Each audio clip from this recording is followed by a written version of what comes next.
Hello and welcome everybody to some more Dota 2 action. This is Lyrical Dota coming on at you, joined by MotPax. We're going to be taking a look at the North American playoffs for the Star Ladder I-League series. This is going to be Archon versus Elite Wolves that we have up first. How you doing, MotPax? You excited for this game? Yeah, I'm pumped up. I mean, geez, it's been so long. Been having the majors going on. I think all the teams have been watching the games. I know everybody's kind of, I don't know, I end up like not playing a lot once the majors starts, and I don't know. It's exciting to actually get back into it. I don't even remember the last time I managed to even cast a game. So, how about you? You ready for this? Oh, I'm so excited. I can't wait. I've honestly, my voice has been like waiting for this to actually happen, for me to start casting games, to start talking about the absolute wonderfulness that's going on, and I cannot wait at all. I'm kind of interested to see how the majors are going to affect the meta, because obviously some of these teams were not in the majors, but still I'm imagining got to watch a lot of it. And I think I saw Moo tweet out right before this game ended up starting up that he was excited to actually play a game of Dota 2. So everybody, I feel like at this point in time, is just ready to hop back on into it and set themselves on up for victory here. So looking at the bans as we start on off, Winter Wyvern and Doom, as well as the Shadow Fiend band off. We're waiting for one more ban out here from Elite Wolves. Yeah, and that's well, it looks like it'll be the Slardar. So that does leave the Ancient Apparition and the Dazzle still in the pool. Probably consider the two best supports left over. Something that we did see regularly picked up in terms of being like the first two, or anything like that, especially at the majors. And well, speaking about hiatus and everything like that, it looks like it has been about 22 days since Archon has actually played an official. And on the other side, though, E-Wolves, they've been a little bit busy, been playing quite a few games. And some of you guys in the chat there, you might have noticed Ewo, IWO, guy right there, played a lot of matches for Not Today. He's been on that team for a long time, but he's joined up with the E-Wolves now, and they're actually 10-0 since he started playing with them. And I believe it was about 18 days ago was his first game, so they've turned it around since then. In fact, Not Today's last loss was against Archon. Very interesting. A little bit of competitive spirit going on there. Yeah. Well, that's always cool to see, and I think that when you get to these sort of stage of teams that know each other relatively well, it's definitely one of those situations where you're supposed to like. I don't know. To me, at least, I definitely feel like these teams would know each other very well. They're going to be aware of the play styles to some extent, even though they're not in the same North American versus South American region. It's still just one of those things that's pretty cool. So Alchemist going to picked up and the Ancient Apparition taken in response. Definitely one of those combos that works pretty well together. So pretty interested about that. Wind Ranger also going to be taken, and with Slardar already taken out of the pool, it's still somewhat interesting to me. What do you think about this hero? I mean, she had a really high pick rate, but didn't have the highest win rate in the world at the majors. Yeah, I believe, off the top of my head, I believe she ended up somewhere around 35% or something like that by the end of the event. So not too good, but one thing to keep in mind is that a lot of the teams that were more famous for running it, like Secret and everything like that, like for Weeha, it was regularly banned out against the better teams somewhere around the second phase, even occasionally even in the first phase, because I believe it was in the final series actually that Team Secret banned the Winter Wyvern, and in response, you saw OG actually ban out the Wind Ranger just because she's so good in those scenarios where the Winter Wyvern has been removed. So Archon doing a little bit of a favor there for the E-Wolves. Yeah. And then speaking of those little counters, of course, you know, AAF against the Alchemist, just so important. To get rid of that region, and it will also hinder them if they want to look for another support like the Dazzle with the heals, and as well Juggernaut's another one that kind of with the healing ward. He's been a little bit busy lately, showing up. I wouldn't be surprised to see him get banned out in this next phase as well. Yeah. Well, it will be interesting to see indeed what it is. Ember Spirit is going to be taken out. You know, I feel like this is something that I'm going to be saying a lot over these next couple of casts, but I feel like the real story of the meta has kind of shifted a little bit around where before it was these super strong offlane heroes. To me, that was like the real story of this patch was the Slardars, was the Tusks, was the Undyings. These heroes that could get quick levels, be able to sustain in lane, and then run the dual offlanes very effectively. And now it's kind of transitioned over into this other situation where defensive supports have been really, really important. I think that, you know, if you take a look at the grand finals at the Frankfurt Major, the Dazzle and Winter Wyvern play really, I feel like, won OG that first game incredibly strong. And then after that, you saw those heroes banned out at the very beginning of all the stages. And so far, we haven't really seen that type of thing come into play too much here. It's still looking like a bit more of that meta that happened before the majors, I would say, where you're still, I mean, Ancient Apparition still a first round pick is pretty great, and we are going to have a Darkseer here, but it's somewhat interesting to me that we haven't seen a Dazzle picked up. We did have the Winter Wyvern ban first phase, so I guess that there's that too. Yeah, it is a little odd. And there's Bane. There's definitely an effect of the majors meta rate there. Bane's pick rate jumped up. I think it was 25% during Yeah. that event compared to like the rest of the patch overall. It's just he's just so valuable. The fact that you can nightmare one target and fiend script the other one, and it does kind of add into that defensive support role as well. And here's the other big thing that comes out: it's this whole Tiny without his IO. He's cast his buddy aside. He's like, get out of here, man. I He's don't tossed need him you. away. Everyone, every time someone says my name, it's just IO Tiny, IO Tiny. Past 2 years, he's done with that. Like, it's over. Like they're breaking up. Tiny definitely won the settlement and is getting all the alimony in terms of the picks lately. Yeah, So definitely. I will not be not surprised at all to see E-Wolves do this. I think it'll be a core. I'm not expecting any of this shenanigans where you're doing some pulls in the mid lane, Pilot Eye style. But I love it. I think this hero is so powerful. The amount of burst that you get is unbelievable. And then he even transitions late into a tower pusher. Like, what more can you ask for? Totally. And I think that this works perfectly well with the rest of their draft, too. If you take a look at what else they've got, maybe you throw an Ion Shell on top of Tiny. He gets a quick Blink Dagger, Avalanche Toss. People die quicker than they even normally would. You combo that in effect with an Ancient Apparition Ice Blast, and at any given point in the game, as soon as those two heroes get 6 and Tiny gets a Blink Dagger, you're going to be able to pick off the Alchemist. And that, to me, is just so important in terms of their ability to win these games, I feel like. So I'm really curious to see if that is indeed what he's going to go for. You could also see him just go for the more farmy style where he picks up a quick Aghanim Scepter, maybe after a Drums or something like that. It's kind of going to depend on what they play. Now, do you think that this is going to be a Smash Wind Ranger, or are you feeling like this is going to be I guess that's probably where that's going to be going, huh? Yeah, I assume so. 8K MMR Wind Ranger. I mean, Yeah. come on now. We can't ask for anything more than that. But looking at Archon, geez, in the old days, I would just say, oh, Mirana, obviously. Like, we're not going to give a Bane, but certainly not the flavor these days. Of course, now they'll just pick it at a spite, but we could be looking for something like the Bat Rider is still available there, looking for a little Mm. bit of initiation, and it is something that Monkeys does like to run mid now. Up against a Wind Ranger, though, not quite as good as, he loves to dominate those kind of mid melee matchups. Any they could also be, of course, running this as like the Alchemist mid though, so then that would be going over to Right. Monkeys, and then you end up Hmm. with, hey, there's that Juggernaut we talked about. So another great reason to have the AA. Yeah. These heals, man. Of course, it does mean you have to hit the blast. So Right, and that's a bit of a problem. So I'm not sure how I feel about the Juggernaut. I was kind of expecting to see something like a gyrocopter, but Juggernaut has really come back into style. We've saw him played in a lot of different places, and this is the other thing. Versatility is so important. I feel like in this patch, a hero that can do multiple different things. So Juggernaut, you've yeah, got the untarget ability, the team fight early with the spin. You've also got Omni Slash, which allows you to sort of dodge away from a lot of other of these projectiles and things that start coming at you. Healing Ward is going to keep you there, and of course that just natural crit, which makes you oh so right clickly in the early stages of the game as well as mid game and all throughout it. So I like the pick. It's pretty solid there. Night Stalker is disgusting. This hero is terrible. I hate him because he just shuts down the vision. I think it's probably several people's least favorite hero to play against, but pretty good yeah. pick here, I think, for Elite Wolves.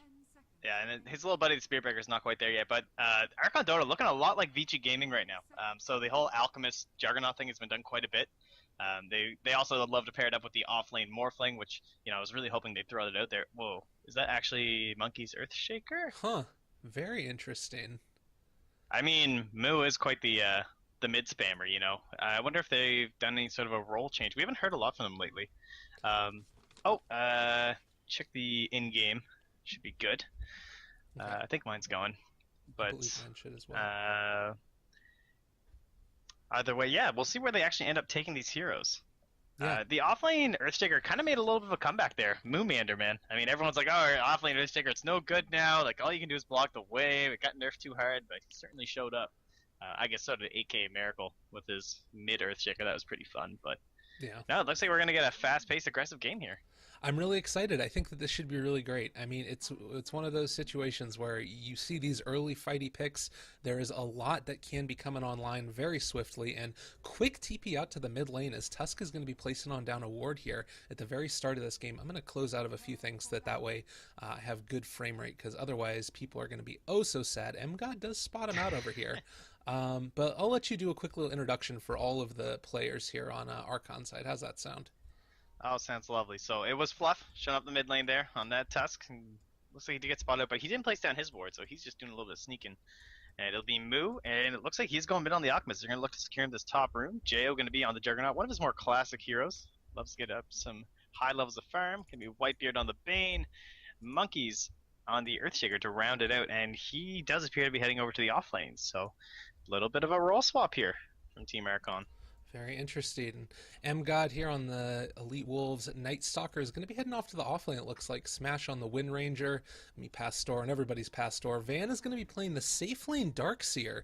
Very interesting. That's usually the one position for them.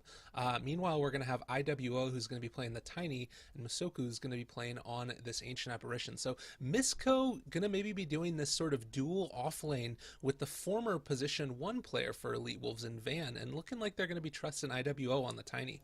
Very, very interesting as we are just getting the normal little move on over here. Everybody's going to be getting in a position to be able to take out this bounty rune, and it looks like they are going to be set to do it. Alchemist gets it, easy 500 gold. Yeah, it's so important whenever you run this Alchemist that you completely secure that for him, so he'll be very pleased. And yeah, it's a little bit interesting. You're going to have Van, do a nice little block here, but it's very reminiscent of like Spirit Breaker Darkseer or Bounty Hunter Darkseer. Can definitely do a lot of work. Is he going straight jungle? It looks like that is a possibility there. At least going to get a stack off before he goes. So kind of a solo offlane Night Stalker. Doesn't have a ward block though, so I don't know how long this will actually be effective up here. It's somewhat interesting. I mean, obviously, Fluff and Stuff is going to come on over and try and secure on over this jungle and deny out as much EXP as possible. But it is always a little bit tough against Night Stalker, considering he's got that natural regeneration. He can move forward a lot more quickly than other people can. And Smash, while he is going to be able to be 3-1 so far, pretty decent against the beginning here in Moo and the Alchemist, it's such a tough lane to just be going against that constant spam of Acid Spray mid. Yeah, it's probably one of the most frustrating heroes after Windrunner to be, be against the mid lane this patch. So they're both getting what they deserve right now, as far as I'm concerned. But yeah, he doesn't have anything yet. He didn't go for like that early Sobeys mask. Of course, it's a little bit early for that. But he does get the bottle thanks to the rune and Whitebeard being here. This has got to be the most frustrating thing right now about this meta is that these ancient apparitions coming mid at level 1 and these Banes coming mid. It makes your life so frustrating. At least he only has brain sap for now, so he doesn't have to worry about the enfeeble.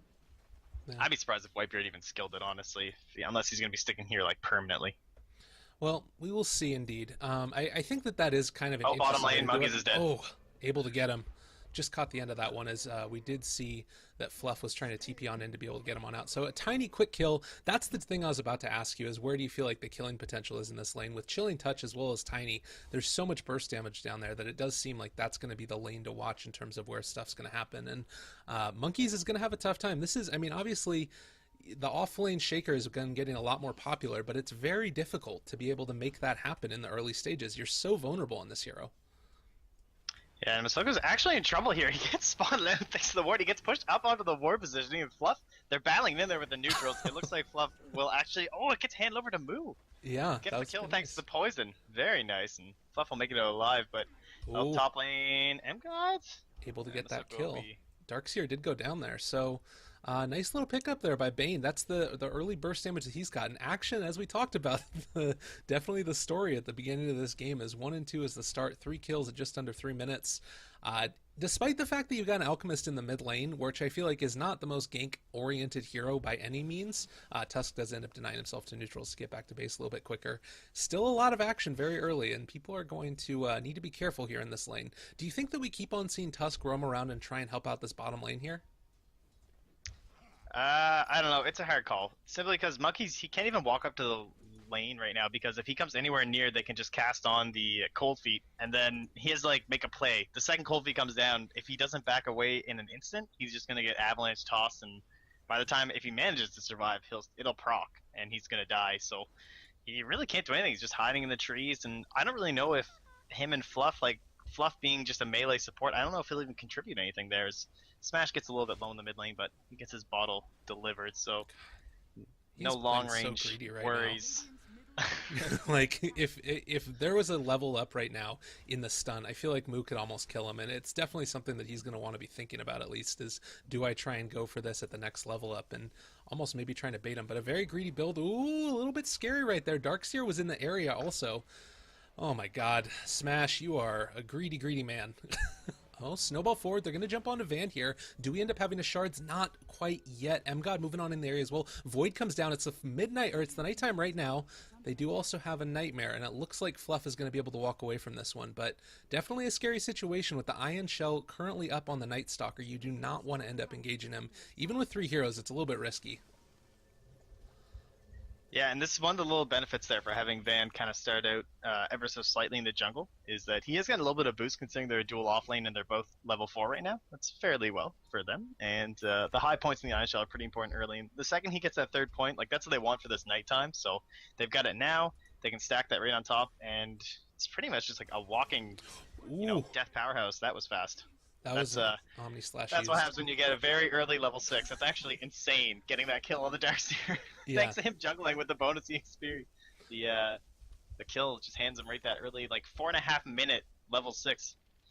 This is Dota nuts. 2. Yeah, this is the thing, is that once you start getting into these situations where, people are laning in ways that they wouldn't normally, as we do see IWO maybe going to be able to find monkeys, thinking about it with the avalanche and then the toss back, but not going to go for it at this point. You've just got to be so careful.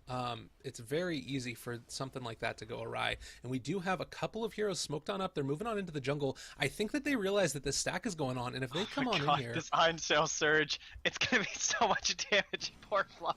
Oh yeah, all right. No, they're not going so for the stack. Dead. Yeah, I thought they were going to move on in for the stack, but it looks like instead they're just going to go for the easy pick off there. And Fluff, unfortunately, with the long duration silence. Oh, Nightmare can come down in a second. M-God might be in a little bit of trouble here. Did he use this? That wasn't a salve. That was I heard a salve. Okay. I'm positive I heard a salve. I'm pretty sure he salved walking up there, heading towards the stack. Yeah. And they also ended up laying on down a ward right on top of this other one that was immediately pinged out. So I have a feeling we're going to see a D ward there in just a second or two, as we do end up having a couple of bounty runes going everybody's way. Wind Ranger with the DD, always something that's scary, but the key thing to keep in mind right now is that Alchemist with the early medallion, he's going to start to get a lot of farm pretty quickly. Do you think that this is one of those games where he ends up going for a quick Aghanim Scepter, maybe onto that Juggernaut or something like that? It's definitely possible. The one that we've seen a lot of lately would be like either you go right into the Solar Crest, and we've seen a couple armlets come out, kind of stack into that, or just even an SNY, just trying to look into fighting in combat, using that medallion, using the Solar Crest, helps secure an early Roshan. With a Tiny and stuff like that, definitely the play. I don't know about a Juggernaut though. What teams have done it, like VG Gaming have done it, so it'll definitely be something that if Moo have watched or has watched and talked about with Fluff, obviously it would be the strat they have coming into this. And also for the any way to crank up some of those game sounds, people are missing on the smoke music as Smash and M-God come into the mid lane here, but don't leave yet because they're about to kill Moo. Oh, he missed Shackle actually. Gonna go for it, continuing. They have an Ion Shell down on top of them, but need to be a little bit careful. The Blade Fury's coming out now as well on top of Smash, taking a lot of damage, but just able to get out of it. God, if that Shards would have just been a couple of frames further forward, they would have been able to get that kill. But unfortunately not going to be able to make that happen. Yeah, I'll try and work on the game sounds in just a second here. I'll switch it on over. If you would care to keep on telling us what's happening in this ever so lovely game we got going here. Don't worry, you're not missing all too much. Soku, he's just kind of chilling in the Roshan pit. He's got a ward, but he decides not to place it down. Possibly worried they got spotted out going into the Roshan pit, but it looks like he'll do it now. So they have some vision of monkeys, keeping their tabs on him. Almost up to level 6, but the way they're controlling this lane down bottom, it doesn't look like he'll be getting anytime soon. He'll probably have to rotate, and they might find him in the pit. Ooh, Monkeys is getting jumped on here by M-God. They have the Chilling Touchdown on top of him as well. He is dropping very quickly. They throw out the shards, separating him from the rest of the herd, but it does look like they're going to be able to turn onto this Night Stalker now. The Fissure rotating back around. It looks like he is going to go down, and IWO might be next if he's not careful. The stun coming out from the Alchemist. I think that they can maybe catch him here with it. They do end up connecting onto the stun. Not enough mana yet for another Fissure, but it is for enough for an Unfortunately, that shards is not going to connect as Tiny gets away. But a nice little gold swing there for them. 500 gold as the Night Stalker dies at the end of his first nighttime. This Solar Crest build, it reminds me of one of probably the funnest patches when you were stacking in Dota. Is when it's like Vengeful Spirit and Support Alchemist was so broken, and you could run them as a duo, and you got these early medallions. If only Solar Crest had existed back then. Yeah. Man, Unstable Concoction used to do like half your HP at this point in the game. It was so broken. Jeez, that is disgusting. But even now, like, once he throws down the acid and adds on the Solar Crest, he's going to be taking down 17 armor from someone. So he's basically your hard-hitting health regenerating Slardar. Yeah. Well, this is definitely going to be a bit of a scary game at this point because on top of that, with the minus armor that you got going, Juggernaut is starting to get a little bit out of control. He's already going to, it looks like he's going to be going for the Battle Fury build, so scaling well into the late game. Currently 4,200 in terms of the net worth, which is 400 gold ahead of where the Tiny is at this point in time. Although Tiny is trying to make a little wraparound happen here on Monkeys Forever. It does look like they're going to maybe find him. TP on in. The Fissure is going to keep him out. Oh, that would have been a really nice catch. Isn't going to be able to find it, and that would have been actually an Omni Slash on top of him. That definitely would have been a kill. Oh, mid lane? Yeah, again, it's these heroes, man. These skill shots are so important. Like we saw with the Ice Shards, and we just saw it there, how they can give you a kill. Doesn't look like they'll get anything off this smash. He has a shackle lined up, but no damage to the focus fire. Yeah. The Nightmare on top of him, I thought that they might be able to bring somebody on in, but not going to be able to happen this time around. As we do continue to see the Dire infiltrating the Radiant jungle. And this is always something that's so scary also, is that a Juggernaut running through your jungle with Omni Slash up, there's no creeps around to take that damage, so you're going to be eating all of it if he does end up finding you there. You got to be so careful against that. So I'm curious now, for the next item on this AUK, he's already picked on up the Solar Crest. Do you mentioned both Sange and Yasha as well as an Armlet. Against this lineup, do you think it's more worth it to be going for that Sange and Yasha, considering the Alchemist and the way that Ice Blast works? Yeah, exactly. With the AA, the Armlet's like always so scary as Monkeys is just silent stuff, and yeah, I have the Echo Slam if he can get this, so it's only going to be 5 seconds. Ooh, nicely done there. Echo Slam committed. I think he is still very dead. Yeah. He ate his mango. Or was that Elite? I think that was the Earthshaker eating his mango. And it looks like this tier 1 tower is going to end up falling up top here.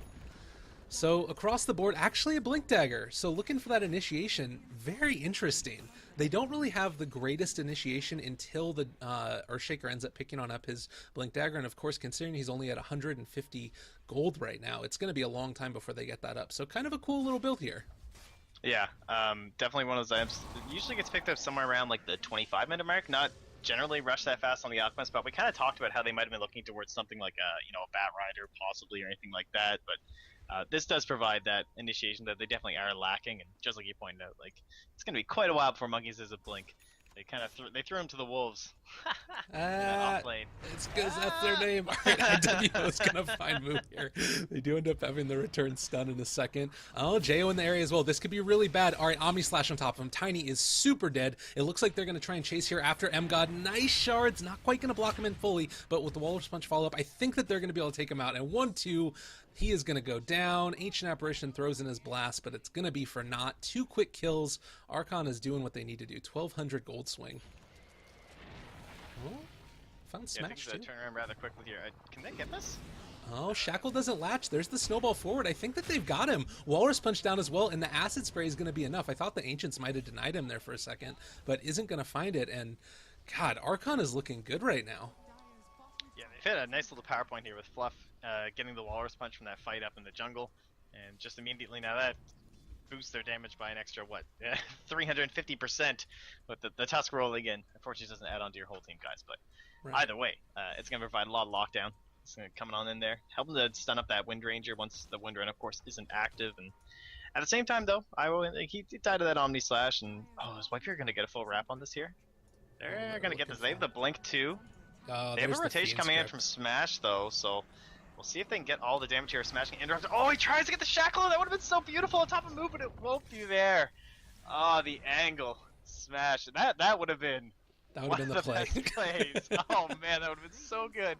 Not quite able to make it happen, though, unfortunately. And they do end up gaining another kill on this Tiny, and the longer and longer this goes on, this type of play, this type of fight, it's not the type of thing that Archon want to be taking, and they need to get up a couple more items on these heroes, I feel like. Earn on Night Stalker would be pretty solid.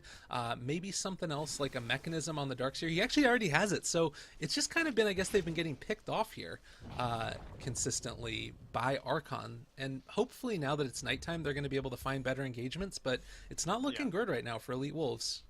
Well, that's the big thing, is that they haven't had a team fight. Yeah. Like, they've got picked off one by one in the jungle, and then one by one down bot, and they're rotating in, trying to make saves. And when you're going with this whole, like, synergy lineup, it reminds me of, like, a Magnus Juggernaut, where you're trying to keep the cleave on somebody. It's this Night Stalker with the Ion Shell. If you want to take full advantage of this whole concept and idea, you have to group up, but Archon are sensing this, and knowing that Monkeys is behind, you know, they'll just kind of center around him. And this can still allow your Earthshaker to do a lot of work even without a Blink Dagger, as long as you can force fights. Oh. So they can kind of push into this tower, and look at this vision from MGod, though. Yeah, this is going to be a little bit scary in a moment. If Archon if Archon play this right and they sort of back up one person or two, I think that, all right, there we go. Night Stalker is now revealed, as is the Darkseer. It looks like they're going to be able to toss on out the AA Blast as well. Ends up getting caught on to several. Oh, the Bane is going to end up going down. Omni Slash is out as well, but Nice Mechanism is going to keep him alive a little bit longer. Looks like MGod might end up getting taken down here. 3 heroes dropping so low. Look at that Juggernaut spin. It did so much damage there. IWO is going to fall as well. 3 for 3 is the tally so far. Looking for more. They are going to be able to find the Ancient Apparition over here to the side. Does he get the stun off the Jukes? Where is he? He needs to find him. There he is. And they're going to end up stunning himself. Juggernaut comes on in for the last hit. And so far, it looks like out of that one, Archon comes out on top. 4 kills for 3 at the end of the day. And, well, he had that such a nice ward in behind on top of that hill that we talked about from MGod when he went in there earlier. He provided all that vision for the fight, but I think they just got a little bit too excited about it. Smash will get caught up with a blink and the concoction here, and that minus armor. Burn, baby, burn. And in this case, it'll be the melt to the acid bone. With everyone dead, Jayo's kind of chilling down here bottom, gets his Battle Fury delivered. And once you start getting some levels up in the crits, you farm so fast with Battle Fury Juggernaut. It's actually absurd. And there will be a rotation in from Ivo, though. Oh god, this is actually going to be a quick kill now. They do have the tiny toss. He does end up getting hit there. Oh, isn't able to find it though, and that's just going to be Jayo getting out of there. I think that he's fine at this point. With only 1 level in that Ancient Apparition Blast, he should be perfectly fine there. But yeah, it's starting to look more and more dire at this point. Sanjin Yasha is going to be picked up for the Alchemist. Tiny just now completed his drums. Does have 1,200 gold in the bank, so that's decent. But honestly, he needs to be able to simultaneously get items. But I feel like if he doesn't end up going for a Blink Dagger, they're not going to have any damage. So it's a really rough situation. What are your thoughts on itemization at this point for the Tiny?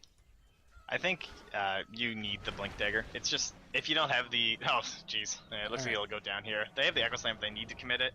Probably worth it in this case, but yeah, I'm just not sure. I actually really like that because you guarantee that the money goes on Monkeys, and that's going to help get towards the Blink Dagger. They grab another kill here as Moose... Oh my god, he just chops down that AA to top it off. Oh my goodness. It's like Fluff and Him will take him down as a duo. So 3s are off, but... I believe that you actually do need the Blink Dagger. It's not really an option if you don't have that IO to give you the massive speed boost for the Tiny. And I mean, you have 1,000 damage nuke, but the range of it's so small. Like, you need a way to teleport that onto whichever enemy you choose, especially up against the draft with a Bane. So, yeah, I just think you need it. I don't really see an option here. Well, it has to be his next item. The Tusk also just picked up a Blink Dagger.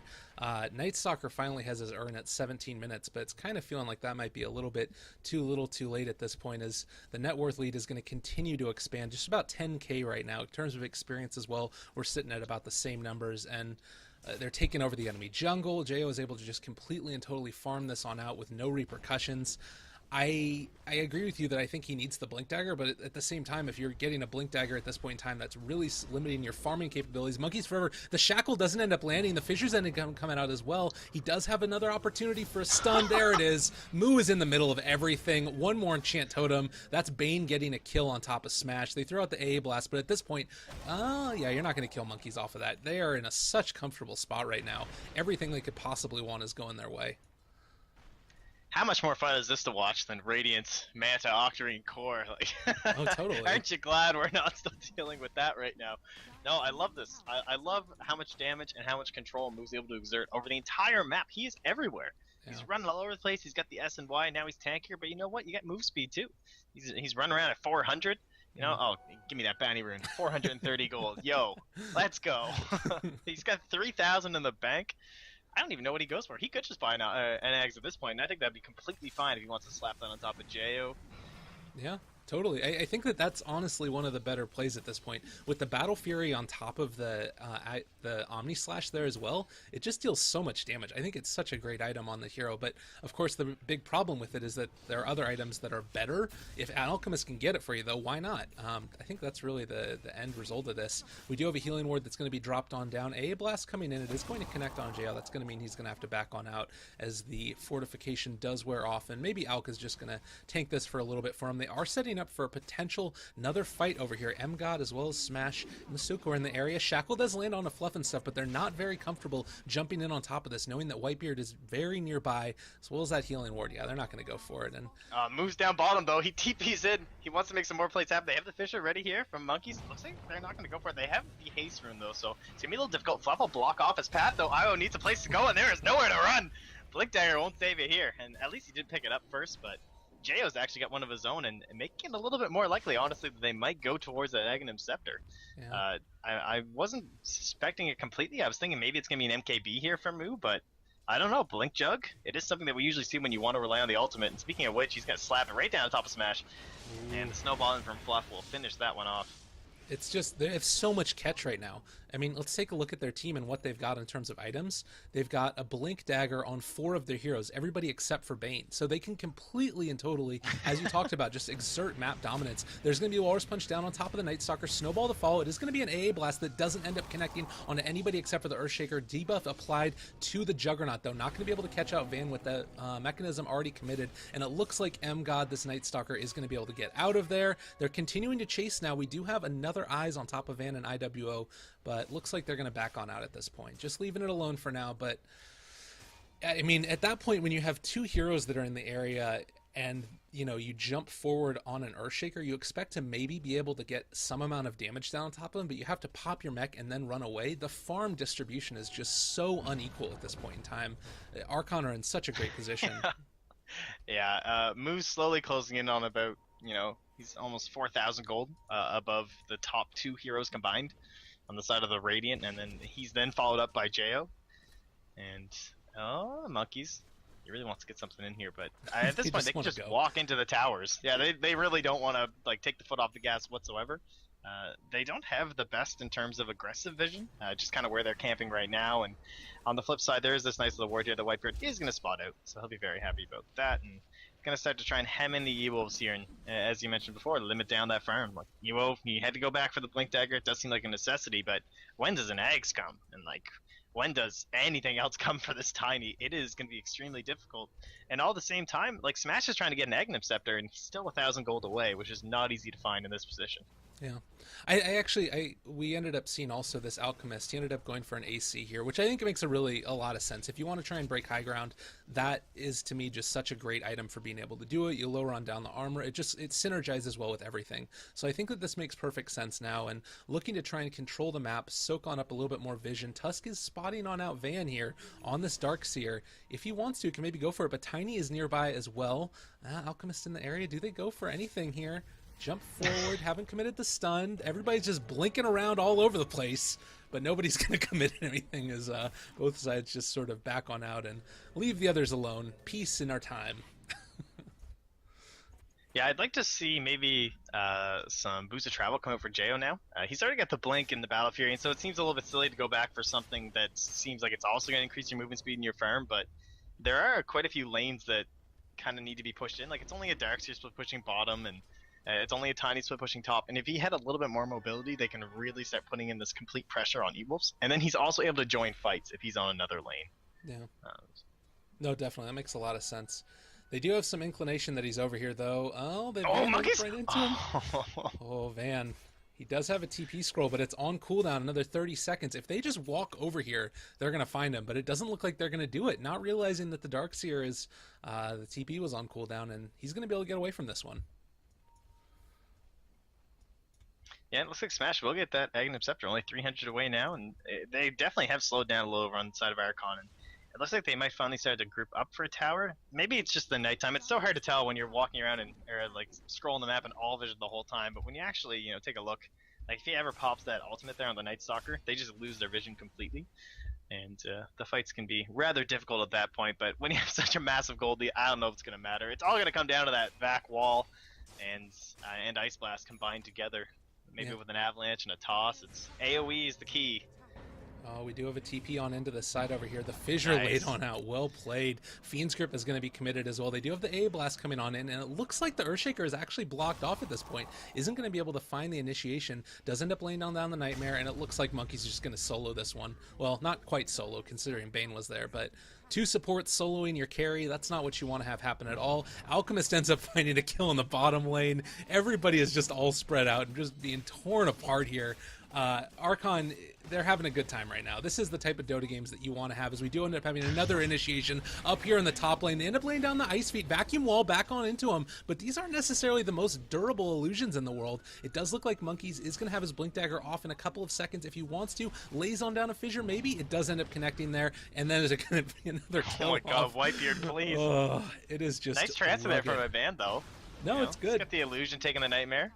I mean, it's the way to be. It does look like Van is going to be able to not quite get caught out, but at the same time, you're losing racks. Vacuum Wall was committed to be able to maybe make some type of kill happen on the two supports. You couldn't even find that, and now your barracks are going down.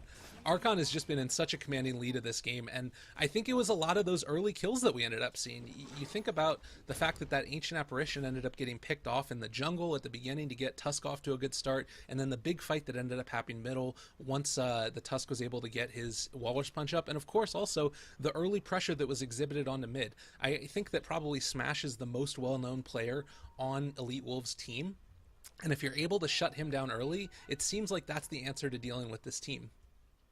Yeah, and it looks like the last time that the E-Wolves actually got a kill was approximately 10 minutes ago. So, because remember, we started out, it was, what, 3-3, and then they actually had a little bit of a lead there. I think it was 5-4, and the E-Wolves were looking good, and suddenly it's 6-2-2.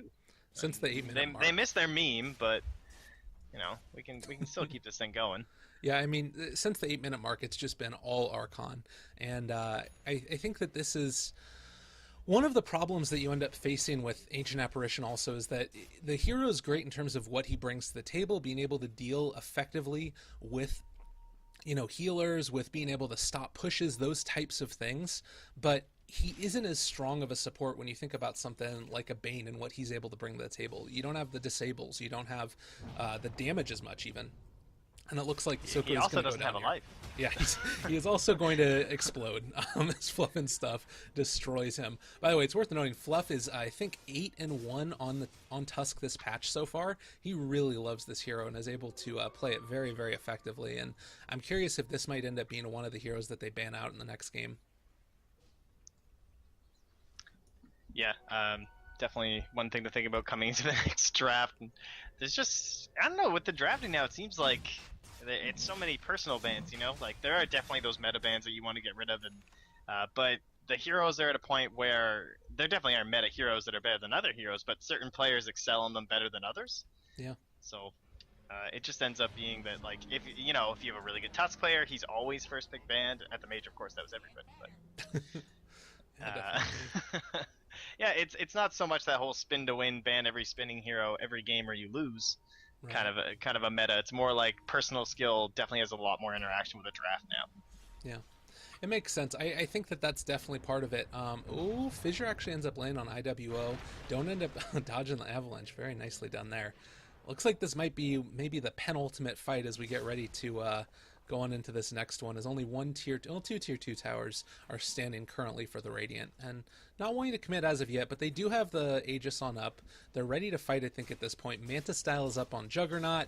Like, they are pretty well stacked, and we haven't really seen that much of an item progression coming out from Elite Wolves in the past couple of minutes. I mean, if you take a look at their items, Guardians as well as Blink is up on Darkseer and the Gem, so that helps out a lot, but it's really the case of these other supports that don't have a lot here. Night Stalker hasn't been able to get a whole heck of a lot, currently sitting on just the Cloak as well as the Urn. Ancient Apparition has been incredibly shut down in terms of his farm, and Tiny really hasn't gotten a ton either, just sitting on that point booster on top of the drums. So I think at this point, if they wanted to, they can just go straight up high ground, and looks like that's what Alchemist is going to be doing. He bought level 2 boots. That's too good. Yeah, why not? Moo, what a clown. So he'll just be able to, like, jump in on top of anybody he wants. Anybody starts getting ganked, Jao's gonna be all over the map, Manta Style, all over the place, farming everything. TP to wherever the heck he wants to. And now Fluff with that Lotus Orb. It is so good when you throw the Echo Shell on top of somebody while the Shackle Shot's in midair. Like, it's very easy. Like, it travels relatively slow. Yeah. And Smash really needs to watch his positioning now, or he can get into a world of hurt. And other than that, though, it's really just the abilities of your Night Stalker that are going to be the important ones to look out for. Definitely. Well, time will tell in terms of what ends up happening here, but certainly looks like Elite Wolves are in a very strong, Archon are in a very strong position to take this one. Does look like also we're going to be seeing the Diffusal Blade picked on up. There's the Shackle, not going to end up connecting. They get the Shackle too, though, on the other side. Oh, jumping away. Jo is in a little bit of trouble now. You haven't seen a stun on top of himself. Earthshaker picking out the Ancient Apparition at the start of this fight, though, and looking for another jump on top of somebody, but they're not going to be able to find it there. So one quick kill so far after the nice Shackle as well as the stun. Take a look at that fight recap. Nothing really to be talking about as of yet, and none of the big teamfight ultis committed as of yet. Another Shackle going to connect. Where's that Lotus Orb? They need to be able to use it. They do end up throwing it on him now, but the tower is starting to fall. Ancient Apparition is down, and his Ice Blast has already been committed for another 8 seconds, and I feel like that's all they're going to need to be able to take these towers. Oh, the angle. They did end up getting Smash, it. Please. Well played there. Oh, he wanted to go for the Avalanche Toss. Doesn't get it. After the Nightmare, IWO is in a lot of trouble. Fissure comes down. A-Blast is going to connect onto several. There's going to be the Vacuum Wall as well. The barracks have already gone down, and it looks like the Juggernaut Illusion is starting to tear apart. But look at the Echo Slam. They're all going to go down. Triple kill at this point for Jo. GG ends up getting called as Van is the one who says, no more of this. Let's move on to game 2. So, MotPax, what do you feel like they need to do to take a game 2 here for Elite Wolves? I don't know. Everyone on Archon played so well. I don't even think anything really stuck out to me. Like, they did an excellent job playing with the Alchemist, if you want to maybe think of something like that. But, I mean, all he really did was play an active, like, ganking mid. I mean, that could have been a Queen of Pain. Like, it's not like he was dishing out these Aghanim Scepters or anything like that. So, I don't know. They just all played so well. How about that ending play, though? The snowball save inside the Vac wall into the Echo Slam. Like, Yeah, what a way to end the game. So, I don't even know where you go from here. Evil's just got to think of their own strategy, I think. Think about how their team's going to work. Don't worry so much about what Archon are doing. It didn't seem like they had a lot of synergy besides this whole Darkseer and Night Stalker thing. Like, I want to look towards more team composition and grouping up and using the mechanism of the Darkseer and using, like, an Aghanim Scepter on the Tiny and see where we can go from there. Definitely. Well, we'll be back in just a second or two here.